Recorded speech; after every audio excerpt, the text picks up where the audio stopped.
Dean Henderson is done. Finito kaput.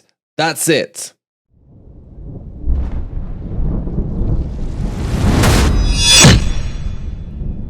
Forest Fan TV have teamed up with our good friend Surfshark to bring you a whopping 83% off their VPN service. And on top of that, an extra 3 months completely for free. So are you looking to use IPTV, maybe watching football on there? If you're abroad from the UK, are you looking to watch Sky Sports YouTube to catch the goals on a Saturday afternoon? Have you ever wondered why US Netflix has so many more shows available to it than UK Netflix? All of these problems can be solved with Surfshark. Click on the link in the description below and make sure you use the code FFTV. Go grab it now for only £1.79 per month. Good morning, good evening, or good night, wherever in the world you are. Whatever time of day you're watching this, hope you're doing well, and welcome to your latest Nottingham Forest news.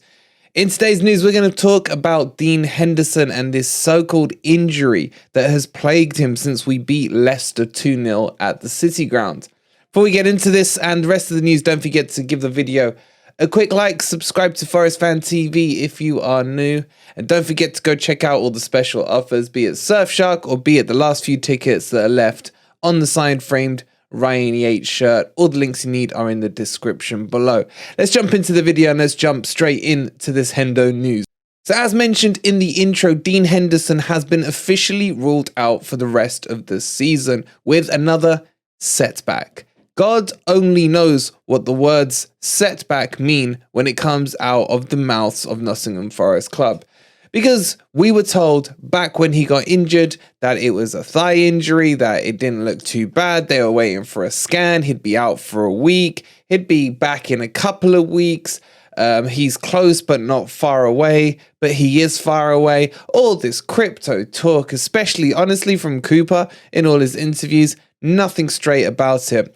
But as we mentioned towards the close of the window when Forest were linked with Navas, it made no sense for Forest to go for such a high-profile goalkeeper with huge wage demands to put one of these two on the bench. Need I remind you that Forest are paying Dean Henderson about 100k a week, and from Navas' salary from PSG, it is estimated that Forest are contributing between 90 and 100k. So in essence, one of these keepers, assuming both would have been fit, would have been bench warming on 100k a week. And to me, it made no sense at the time. And we did call out that maybe, as per normal, we weren't being told the whole story about this Dean Henderson injury. Now, don't take it like there is a conspiracy theory. I have no idea. I'm just objectively following the logic through and coming out to the conclusion that Hendo was never going to be fit back in time. Otherwise, they wouldn't have rushed for Navas so quickly. Let's be honest, if Hendo was going to be out as long as they initially told us, which was a couple of weeks, then we would have probably had to suffer through with Hennessy and just deal with that and then get Hendo back in. But clearly that was not the case, and I am so convinced they knew off the bat, with no evidence, by the way, as I mentioned, just surmising all the information we have and putting it together. It then raises the fact, well, can Forest not terminate the contract with Dean Henderson and send him back to Manchester United and put him on their treatment table?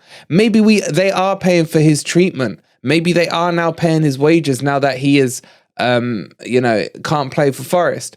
We don't know. We don't know. But it doesn't make sense that he is still here now that it's been confirmed that he can no longer play. Look, could he just appear next week, starting probably knowing Forest and injuries this week? It seems Niakate has risen from the dead more time than the Christians, Jesus Christ. I swear to God, man, every other week he seems to resurrect himself after looking like he's pulled his hamstring, which kept him out for 6 to 7 months earlier in the season.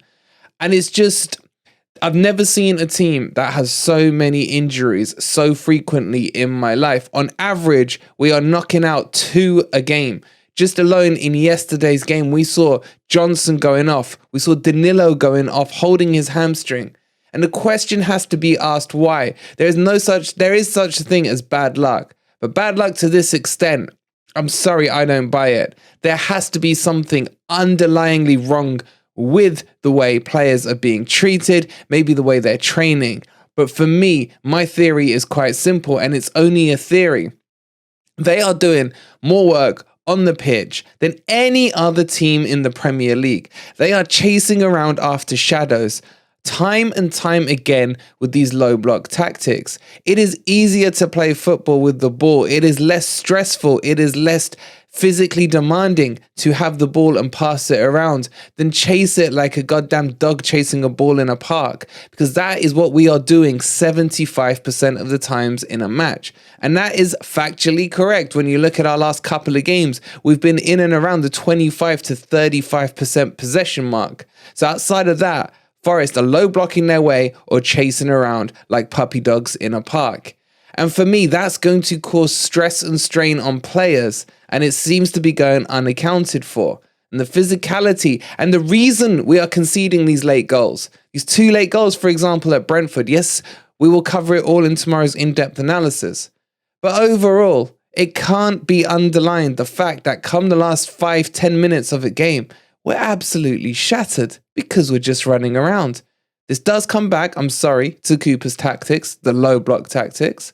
Obviously, this has nothing to do with Hendo's injury. His was a freak kicking of the ball in the middle of a game. But I'm sorry, 2 injuries a game is getting silly and ridiculous. And when's it going to end? On top of that, we're always hearing about players who have picked up injuries in training.